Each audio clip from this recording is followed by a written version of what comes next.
ശിവരാജുവാണ്.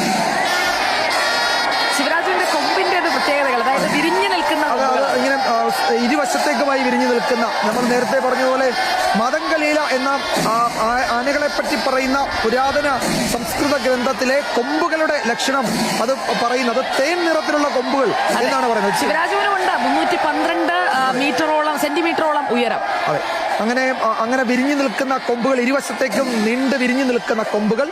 പാറമേക്കാവ് ഭഗവതിയുടെ തിടമ്പെടുത്ത് ശിവരാജു വടക്കുന്നാഥന്റെ തെക്കേ ഗോപുര നട കടന്ന് 15 കൊല്ലത്തെ ഇടവേള അവസാനിപ്പിച്ച് ഇതാ വരുന്നു ശിവരാജു. അഭിവാദ്യം ചെയ്യുകയാണ്.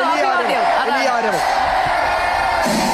രാമൻ കഴിഞ്ഞാൽ ആരോടാണ് ഇഷ്ടമെന്ന് ചോദിച്ചാൽ പറയാം ശിവരാജുവിനോട്. രാമൻ കഴിഞ്ഞാൽ രാജു. അതെ,